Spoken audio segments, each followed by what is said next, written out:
I'm a trained counselor who has helped countless addicts and alcoholics come back from the brink of death. I believe fully in Alcoholics Anonymous, Narcotics Anonymous, and the 12-step program. The full acceptance of these steps and the meaning that comes from believing in a higher power has created literal miracles in front of my eyes. I have seen homeless alcoholics who were months away from dying, shaking wretches of people with jaundiced eyes and wet brain. But after a year of AA and sobriety, they were some of the most confident, happy, and spiritual people that I had ever known. They would give you the shirt off their back, and they constantly volunteered to save others from the brink of death. Some of them became staples of their community, devoted church members and deacons entrusted with large sums of money. And not one of them I knew ever betrayed the trust the community had in them after the recovery. AA and NA gave their lives meaning and, over time, sometimes gave them almost total inner peace. But during the recession caused by the global pandemic, I lost my job. I became desperate and applied to 100 of jobs, absolutely anything related to counseling or helping people out. And then one day, I got a call. "Hello, may I please speak to Jonathan?" The deep male voice said on the other end of the line. "Speaking," I said. "Hey there, Jonathan. My name is Winston. I work for a company that is seeking a highly qualified counselor such as yourself. Would you be interested in coming in for an interview?" He asked. While I was fairly desperate, I also knew that I had to ask the most important question for any potential job. "How much is the starting pay, if you don't mind me asking?" I said bluntly. Winston chuckled slightly. $80,000 a year, he said. I smiled inwardly, excited about the new prospect.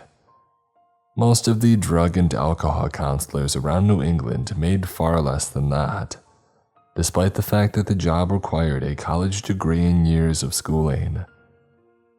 We made plans to meet, and I went in for the interview and was hired on the spot. I was to begin immediately. Now Winston was a mountain of a man, at least 6'6", with a shaved head and tattoos all over his body. His muscles looked like they had been sculpted out of marble, but he was also quite nice, smiling and laughing all the time as he showed me around the counseling building. As we neared the end of the tour, he brought me to a room in the basement where a sign had been posted on the door that said, "Meeting in progress, come in." He pushed the door open slowly, and I saw a room composed of all men, most of them white. They sat in chairs that faced a podium at the front. A man was speaking there. "Thanks to this program, I've been clean for 6 months now," he said sheepishly.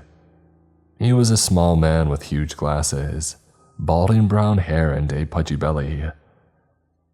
"I never thought it was possible, but with the grace of God and the help from all of you, I've done the impossible. I've stopped killing people, women.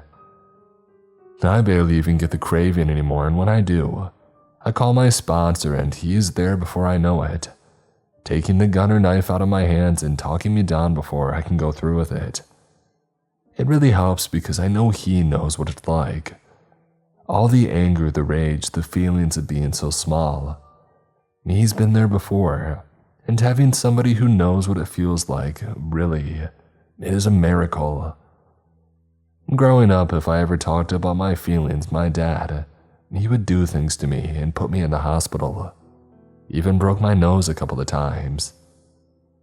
Another time when I was 7, he put me in a coma for a week, fractured my skull in 2 places. So I learned quickly to never talk about my feelings, never to cry or complain. I just bottled everything up inside until it exploded. Nods of agreement and solidarity passed through the room. Winston led me over to a chair in the back of the room and had me sit down. I thought about what the man had said. It seemed ludicrous. Was he really talking about killing people to a group of fellow addicts? I had no idea what to think. I had heard confessions in AA from people who had hit pedestrians with their cars and left the scene without stopping, due to them being drunk and afraid to go to prison. But this sounded totally different. The man finished his story and the apparent leader of the group, a tall black man with a shaved head, got up in front of the group. "Okay, thank you for sharing, Douglas," the black man said to Douglas, the pudgy man with the huge glasses. Douglas went and sat down.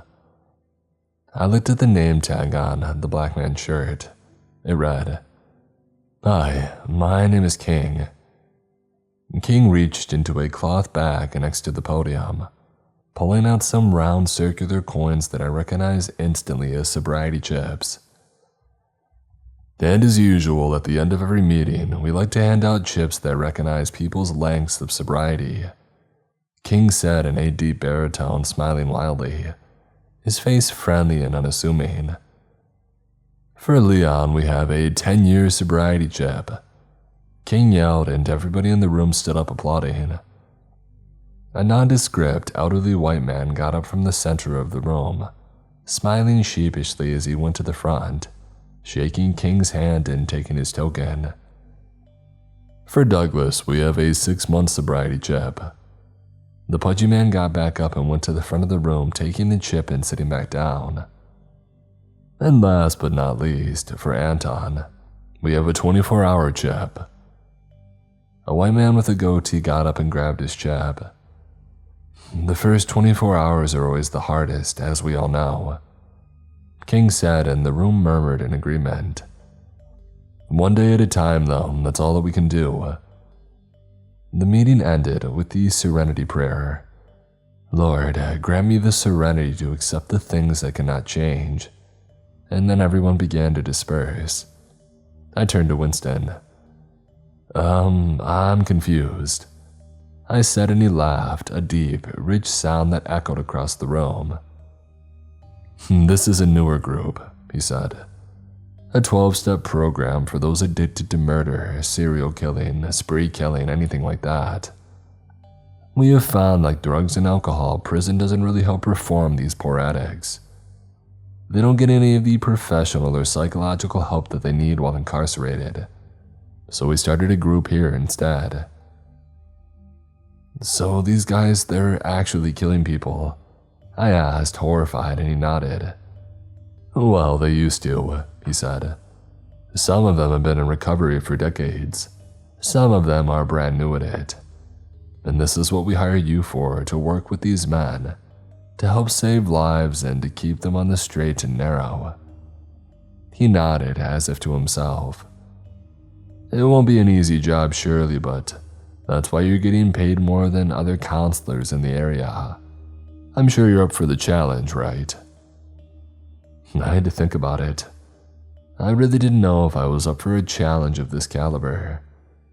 But then again, what other job prospects did I have? I needed the money to pay my rent. Otherwise, my 17-year-old daughter and I could end up on the streets. Sighing, I nodded. "Okay, yeah, I'm up for it," I agreed. Blood covered the floor of the room in front of me. I looked from Leon with his white hair and wrinkled face to the barely recognizable mess of red on the floor. "I'm sorry, Mr. Jonathan," he said, crying into his hands. "I relapsed. I don't know what happened. I was totally fine one minute, then this idiot came out of nowhere, cutting me off in traffic and flipping me off for no reason. I had to slam on my brakes to avoid hitting him. I followed him, really just to ask for an apology, but instead he started swearing at me and calling me all these horrible names, and I just kind of blacked out." And tears ran down his cheeks. I walked over to him, taking the knife from his right hand carefully. He let it go without a fight. "It's okay, Leon," I said, patting him on his thin shoulder. "Relapsing is a part of the healing process. All we can do is try to figure out what went wrong this time, so we can work harder next time to prevent this from happening again." 10 years of sobriety down the drain. he screamed, falling to his knees and getting red all over his blue jeans. I sighed, backing up to the entrance of the room, and I called Winston.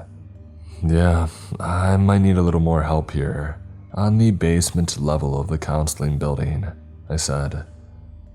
Leon had a relapse and he's in a really bad state. Do you know who his sponsor is? After clearing up the scene, I was talking to King and Winston about Leon. Why did he bring his victim here to the counseling building, do you think? I asked. They shrugged. This is where they're comfortable, King said, shrugging. This is where they have friends and can talk openly. Maybe they just instinctively come back here during times of struggle. I really don't know. Just then, my phone started ringing. I looked down to see the name of my daughter on the screen, Becky.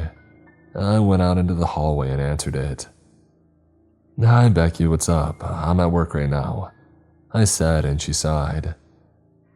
Dad, do you know a guy named Douglas? She asked. A chill ran down my back. Yeah, why do you ask? I said, my voice rising in pitch. I could feel my heart speeding up in my chest. Something felt very wrong about this phone call.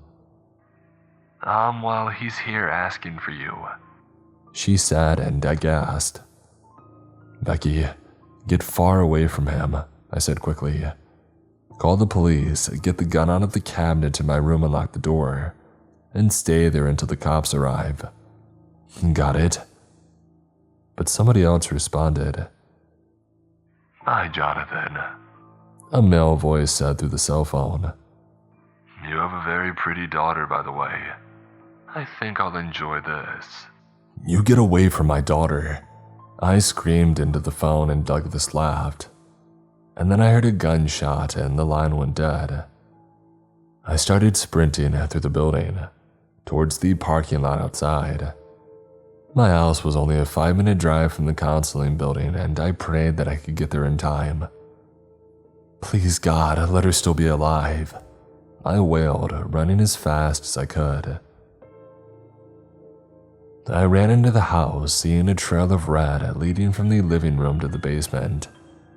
I gasped in horror. Visions of Becky's body shoved into a barrel or torn into pieces with a chainsaw. It flipped through my mind in rapid succession. I followed the trail to the basement where the light was on, and what I saw there stunned me to no end.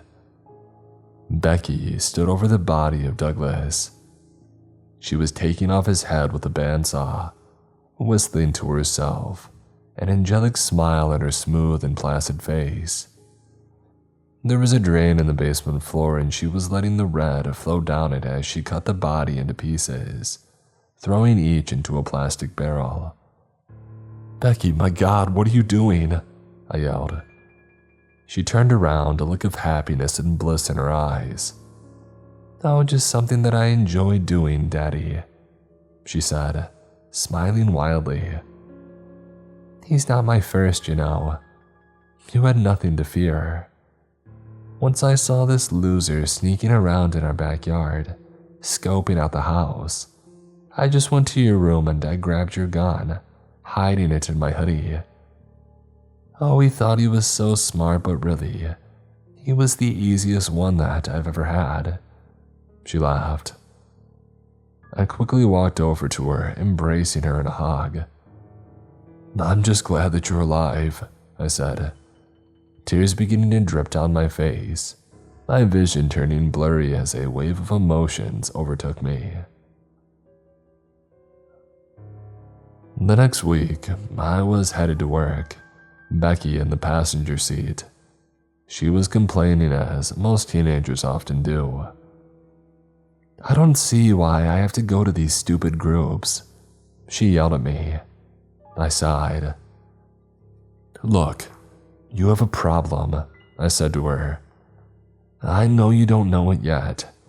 Teenagers will never realize it. Heck, even adults are often in denial about their problems, Becky.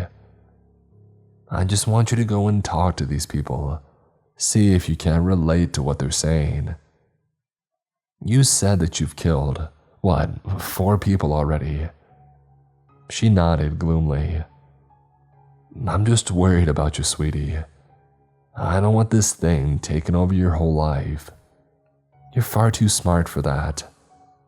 You could go to college, become a doctor or an engineer, or anything you want. But not if you let this thing ruin your life. She let out a grunt of exasperation. Fine, I'll go, she said.